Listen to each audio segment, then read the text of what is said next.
Hello everyone, আমি ঝুমুর।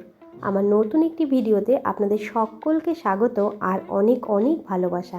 মেঘালয়ের root ব্রিজে মা আর মেয়ে মিলে খুব মজা করছিলাম ঝর্ণার জলে। আজকের সকালটা কিন্তু একদম মেঘলা মেঘলা, সূর্যের দেখা প্রায় নেই বললেই চলে। তাই পশু পাখিরও সেরকম আজকে আর আমেজ নেই, শুধুই শুয়ে দিন কাটাচ্ছে। একটু হাওয়া দিচ্ছে বলে ঠান্ডাটা কিন্তু ভালোই লাগছে। আজকের বাজার এসে গেছে, বাজারের মধ্যে রয়েছে সমস্ত রকম শীতের সবজি, পালং শাক, বাঁধাকপি, মূলো, মানে সবার ঘরেই যে যে সবজিগুলো প্রায় আসেই প্রতি সপ্তাহে। তো আমারও আজকের সপ্তাহের বাজার এসে গেছে। তো এইদিকে বাজারগুলো আমি নামাচ্ছিলাম, আর আজকে কিন্তু এই বছরে প্রথম আমার নতুন আলু চলে এসেছে। সঙ্গে আছে এখানে মাছ, 3 রকমের মাছ এনেছিল, তার ভিতরে ছিল ল্যাটা মাছ, পাকা রুই মাছ, আর সঙ্গে ছিল এটা হচ্ছে পাকাল মাছ। তো এখানে আমি আগের সপ্তাহের থোড় ছিল, সেটাকে আমি ভালো করে যতটা পেরেছি কুচি কুচি করে কেটে আমি কিন্তু লবণ দিয়ে ভালো করে চটকে রাখছিলাম, কিছুটা জল যাতে এর বেরিয়ে যায়। তো ভালো করে এটা চটকে আমি এবার ঢেকে রেখে দিলাম এক পাশে। ওই দিকে আমি কুচি কুচি করে বাঁধাকপিগুলোও কেটে নিয়েছি। যেহেতু আজকে রাতেও খাবার নিয়ে যাবে, তাই সামান্য একটু বাঁধাকপি করছি আজকে ল্যাটা মাছ দিয়ে। প্রথমে আমি ল্যাটা মাছগুলো ভেজে নিয়েছি, দিয়ে সেই মাছের তেলেই আমি কিন্তু আলু আর টমেটো, যেহেতু আজকে নতুন আলু দিয়ে করছি তাই প্রথমে আলুগুলোকে সুন্দর করে আমি ভেজে নিয়েছিলাম। তারপরে এখানে কাঁচা লঙ্কা আর টমেটো আর একটুখানি আদা দিয়েছি। বাঁধাকপিটা এখানে নাড়তে নাড়তেই প্রায় নরম হয়ে গেছিলো। তারপরে কিছুটা যখন নরম হয়ে গেছে তখন আমি এখানে লবণটা কিন্তু দিয়ে দিয়েছিলাম। তো লবণ দেওয়ার পরে আরেকটু নেড়ে চেড়ে দিচ্ছি, আর ওইদিকে আমি কিন্তু মাছগুলো ভাজাও শুরু করে দিয়েছি। আজকে এখানে 2 রকমের মাছ ছিল, তার ভিতরে এই যে ল্যাঠা মাছগুলো আমি কিন্তু বাঁধাকপিতে দেব। মাছ ভাজা থেকে যে তেলগুলো বেরিয়েছিল সেই তেলেই কিন্তু আজকে আমি পেঁয়াজ সম্বার আর একটু সর্ষে জিরে দিয়ে আমি কিন্তু থোড় ভাজাটা বসিয়ে দিয়েছিলাম। আর এদিকে আমি বাঁধাকপিটাকে নাড়াচাড়া করছিলাম ভালো করে টেনে নেওয়ার মানে টানানোর জন্য। যখন দেখলাম ভালোই জলটা টেনে গেছে তখন আমি এর ভিতরে একটু চাল গুঁড়ি আর হচ্ছে জিরে ধনে, মানে ভাজা জিরে ধনে গুঁড়ো এখানে অ্যাড করে দিয়েছিলাম। এইবার নেড়ে চেড়ে ওই দিকে আমি থোড়গুলোকে ছেড়ে দিলাম। যেহেতু পেঁয়াজটা ভালো করে ভাজা হয়ে গেছিলো তাই আমি থোড়গুলো ছেড়ে দিয়েছি। এই সময় আমি কিন্তু কোনো লবণই দেইনি, কারণ লবণটা আগেই আমি লবণ দিয়ে এটাকে চটকেছিলাম। এদিকে বাঁধাকপিগুলো প্রায় মাখা মাখা হয়ে গেছে, তখন আমি কিন্তু এখানে ল্যাটা মাছটা দিয়ে দিয়েছি। ল্যাটা মাছটা দিয়ে নেড়ে চেড়ে সামান্য একটু মিষ্টি আর হচ্ছে একটু ধনেপাতা কুচি দিয়ে আমি কিন্তু আজকের বাঁধাকপিটা নামিয়ে রাখলাম। এইবার আমি কড়াইটাকে ভালো করে ধুয়ে নেব, ধুয়ে নিয়ে তারপরে কিন্তু আমি মাছের তরকারিটা বসিয়ে দেবো। আজকের মাছের তরকারিও করব কিন্তু আমি ওই নতুন আলু দিয়েই, কারণ আগের যত আলু ছিল সমস্ত আলু শেষ হয়ে গেছে। আজকে যে আলুগুলো এনেছে সবই নতুন আলুই, আর নতুন আলু দিয়েই আজকের সব রান্না বান্না। এখানে আমার থোড়টাও ভাজা হয়ে গেছে, তো আমি থোড়টাকেও সুন্দর করে কড়াই থেকে কাচিয়ে নামিয়ে রেখে দিচ্ছি। ওদিকে আমি আলুগুলোকে ছেড়ে দিয়েছিলাম মাছের ঝোলটা করব বলে। তো আলুগুলো ভালো করে ভেজে নিয়ে আমি লবণ হলুদ দিয়ে দিলাম।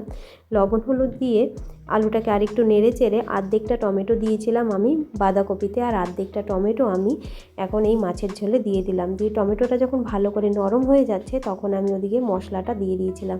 তো আজকের মাছের ঝোলেও আমি কিন্তু দিচ্ছি হলো মেথি শাক। তো মেথি শাক অনেকটা পরিমাণ না, মানে 1 মুঠো মতো মেথি শাক কিন্তু আমি দিয়ে বানাচ্ছি। যদি কেউ এইভাবে মাছের ঝোল করতে চান বা করেন তাহলে বুঝতে পারবেন এই মাছের ঝোলটার টেস্ট কিন্তু রেগুলার মাছের ঝোলের টেস্টের থেকে অনেক ইউনিক, অনেক টেস্টি, অনেকটাই সুস্বাদু হয়। তো এখানে মশলার ভিতরে একটু জিরে ছিল আর সঙ্গে ছিল একটু শুকনো লঙ্কার গুঁড়ো।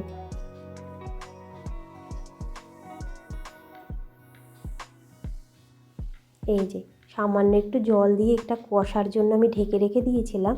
যখন দেখলাম প্রায় কষে এসেছে, এবার কিন্তু আমি যতটা ঝোল বানাবো সেই রকমই আমি এখানে এখন গরম জল এখানে মিশিয়ে দেব।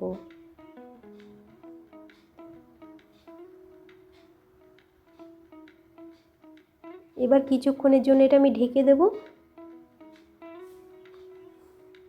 ঢাকনা খুলে দেখি ঝোল ভালোই ফুটে গেছে।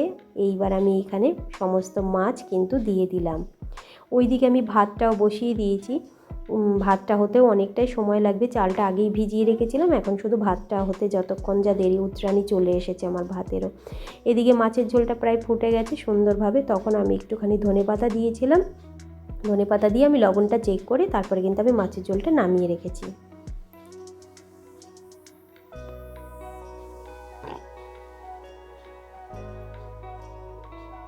হয়ে গেল আমার গরম গরম পাকা রুই মাছের ঝোল, মেথি শাক, সঙ্গে ছিল আলু আর টমেটো। এইবার আর একটা রান্নাই আমার পড়ে থাকছে, সেটা হচ্ছে আমি দুদিন আগে যে দুধটা নিয়েছিলাম 500 মতো দুধ ছিল, সেটারই আমি আজকে ছানা কেটে ফেলেছি।